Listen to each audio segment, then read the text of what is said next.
The end of a long and bizarre saga with a quick deliberation and guilty verdict. Lori Daybell, now convicted of conspiring in the attempted murder of Brandon Boudreaux, her ex-nephew-in-law. Her final chapter ending in Arizona, guilty of multiple murders and multiple conspiracies. It took nearly 6 years, but justice has come full circle. I'm Justin Lum, and we are on the record. So-called doomsday mom Lori Vallow Daybell has now been convicted in 3 separate trials, 1 in Idaho, 2 in Arizona. This was the final chapter today as a jury sealed her fate in less than 30 minutes. She's convicted of conspiring to kill Brandon Boudreaux, her former nephew-in-law. This was smooth, quick. I think everyone was shocked, to say the least. I'm Fox 10 investigator Justin Lum, joined by Special Projects EP George Obi. We were sitting here talking to our panel when we got the news that the verdict had been reached, and it's almost like we had to do a double take because of how quick it was. Yeah, you think about all the trials, even Chad's trial, for this trial to be the quickest to reach a decision. You could call it ironic, right? This is the final chapter, but it's culminating in this today in, say, 15 minutes that the jury clearly walked into that room this morning, finally started deliberating amongst themselves, having conversations.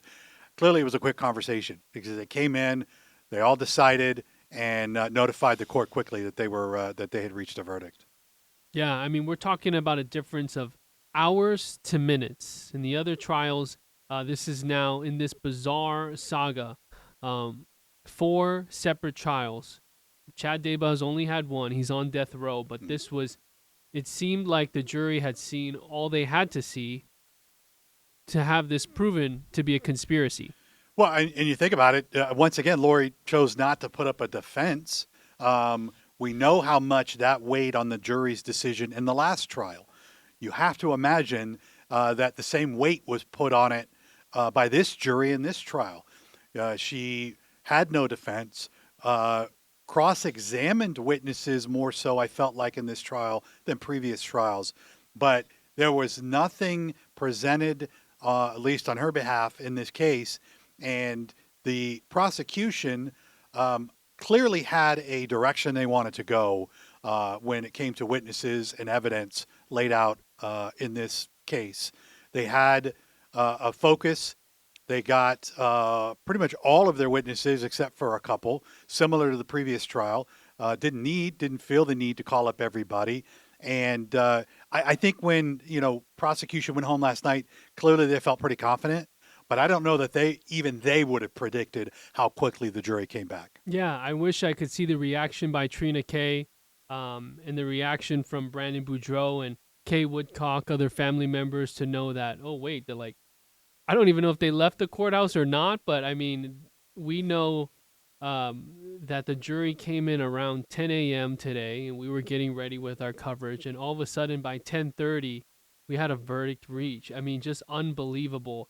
After a 6-day trial, 18 witnesses, and really a lot of the noise, the white noise distractions were the delays, the jurors having to be sent home, then come back for jury selection multiple times, and Lori Daybell saying that she was really sick and could not proceed, trying to get Judge Justin Boureaux removed from the case multiple times. Judge Boureaux having her removed from the courtroom after a spat that they had just, last Friday. And here we are less than a week later. That was just less than a week ago that she was removed from the courtroom. Yeah, think about it. A week ago this morning, we were talking about Brandon being the first witness in the case, confronting the woman who was accused of conspiring to kill him. How he handles it. Yes. And then here we are a week later, and he finally, at years after all of this, gets justice. We learned just how instrumental he was in this entire saga. We talked a lot about what he conveyed to officers on the scene that morning when questioned about, do you have any idea who might want to shoot and kill you? He's like, yeah, I got a pretty good idea. And then, of course, the wheels were set in motion with law enforcement to investigate all of these cases. We had already had the shooting death of Charles Vallow in the summer of that year. And then for it to kind of really get moving because of the shooting on Brandon, and for him to be able to be there through this whole thing. He testified in her Idaho trials. He was there in her last Arizona trial, in the Charles Vallow shooting case. And then now, finally, for him, you could argue he was one of the key catalysts in all of this to get justice for everyone else. And so for him to finally get justice, I think is fitting. Yeah, and we waited for this moment to see what the jury was going to say, but after 15 minutes, we could assume that this would be justice and a guilty verdict. But let's watch it. All right, the clerk will read and record the verdict. In the Superior Court of the State of Arizona, in and for the County of Maricopa, State of Arizona versus Lori Daybell, CR 2022-00-1242-001. Verdict count 1. We, the jury, duly impaneled and sworn in the above entitled action upon our oaths, do find the defendant, Lori Daybell, as to the crime of count 1, conspiracy to commit first-degree murder occurring on or about October 2nd, 2019, as follows. Guilty. Signed, foreperson. Are these your true verdicts, so say you one and all? Yes. Yes. All right, on the court's own motion, I'll ask the clerk to poll the jury. Juror number 1, is this your true verdict? Yes. Juror number 2, is this your true verdict? Yes. Juror number 4, is this your true verdict? Yes. Juror number 5, is this your true verdict? Yes.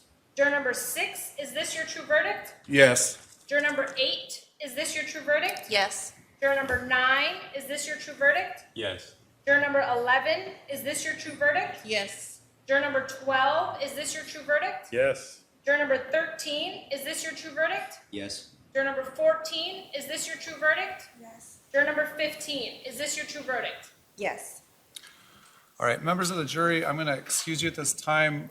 All right, and you heard all of those jurors confirming their yes answer to the guilty verdict. We know that 2 men and 1 woman were chosen as alternates yesterday, so this was a group of 7 women and 5 men deciding on the guilty verdict. You watch the mannerisms of Lori Daybell, and she's kind of leaned back in her chair, doesn't seem to really care. I mean, we don't know what's going through her mind, but again, she is already serving 3 consecutive life terms for the murders of her children and conspiring in the murder of Tammy Daybell. So really, it didn't matter, but this is obviously another blow to the ego of Lori Daybell, losing the last trial representing herself and then this trial representing herself again. Both of them, no witnesses to present evidence on her behalf. Yeah, and if the jury was watching her, and I'm sure they were, watching her reaction to their decision, they saw exactly who Lori Vallow is.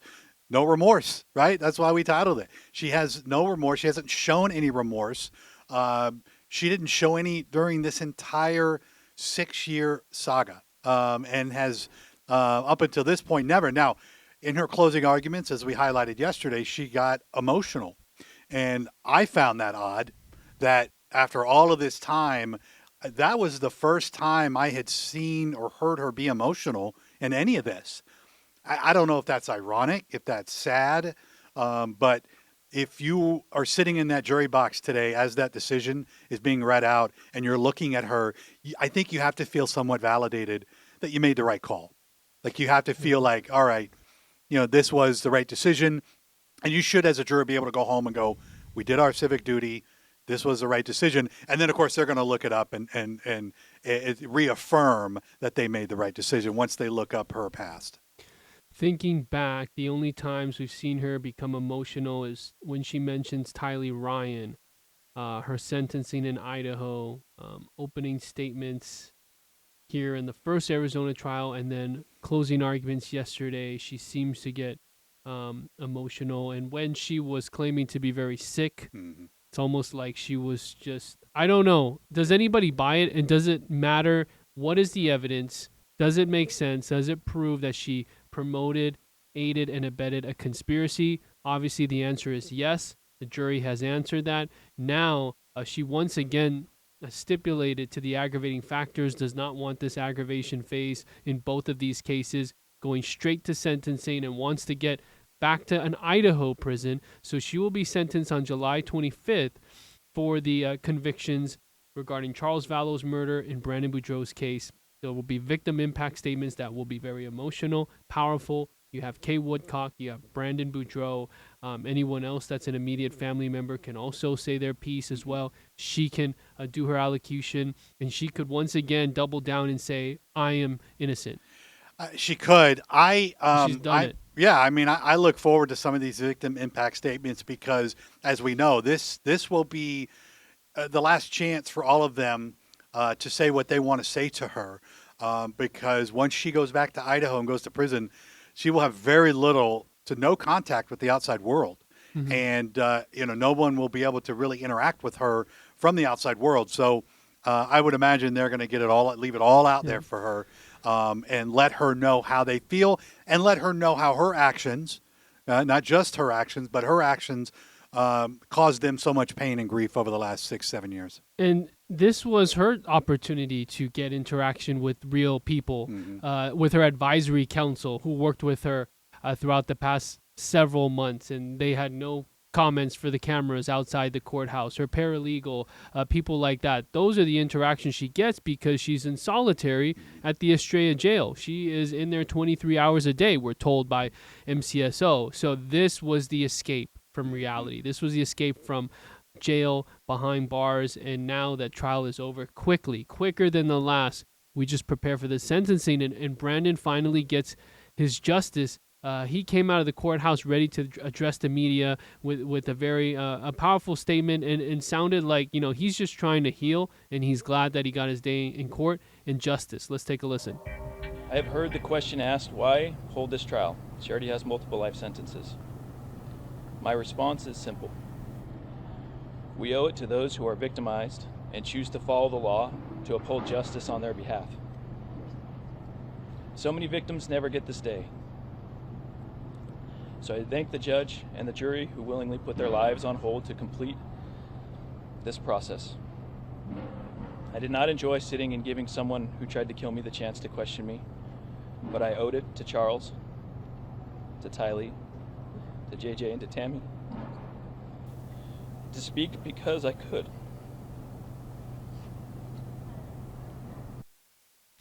And you can see the emotion. You see Kay Woodcock, JJ Vallow's grandmother by his side. That's also Charles Vallow's sister. You see Colby Ryan there, Lori Daybell's oldest son, who has, stood against her, shown his disgust at her actions, and, hurt by her betrayal over the years. And so this family has united in this way over heartbreak, and even Brandon's wife there, his new wife, I shouldn't say new, but current wife. Yeah. We know the backstory there, but she even spoke a little bit and just talked about being just proud of this man for getting through all of this.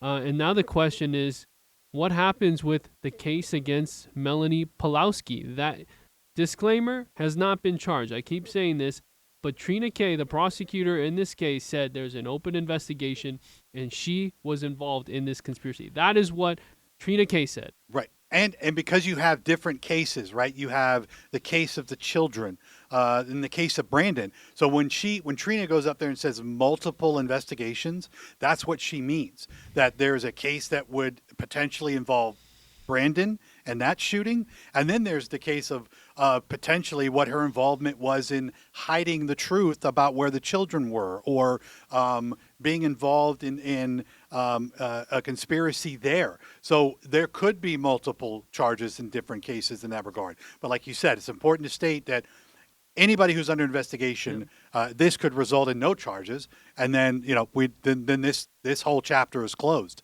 But that again, we talk a lot about doors. That's the only other door left in this whole thing. Yeah, because we know Chad Daybell was not prosecuted. MCAO declined. Mm-hmm. They could decline. It's not necessarily up to Trina, right? Trina has a boss. Correct. There's another boss. We know Maricopa County Attorney Rachel Mitchell is at the helm. Mm-hmm.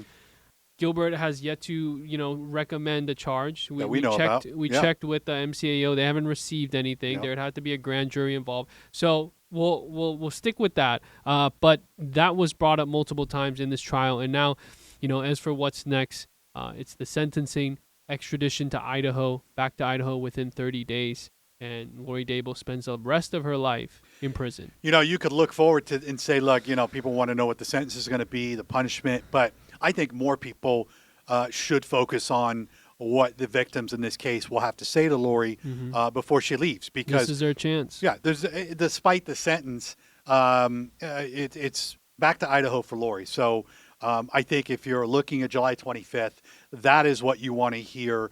Finally, Brandon and Kay to go, look, this is the damage you've done to our family, and this is why I'm guessing, and I'm paraphrasing, and I don't want to put words in their mouth, but they're going to be happy to see her leave, go back to Idaho, and essentially, as we've heard Kay say, just rot in prison. And now they can bring up the other victims. I think in victim impact statements, you can talk about just the whole saga and what she's done. There's no jury there. This is victim impact statements. But I guess the rules are you just talk about how you've been impacted. You don't necessarily, you address the court. You're like addressing the judge. You're not here to just, go off on Lori. And there could be times where the language might basically, they know, everyone knows who's being addressed. And we'll see if Daybell does another allocution like she did in her Idaho sentencing. We have yet to see that for the cases of Charles Vallow and Brandon Boudreaux, because those sentencings will basically be held together. And the range of the sentencing, I believe, is 25 years to life. So it's just for the documentation, just for the books, but already serving multiple life terms. So this is it. For those of you watching on the record, we're not done with this show. I won't stop covering the cases that are important, whether it's criminal lawsuits, missing persons cases, true crime. But we thank you all for sticking with us through this final chapter, this whole saga. Make sure you like, hit the bell for notifications, and subscribe to our YouTube channel. We will see you soon on the record.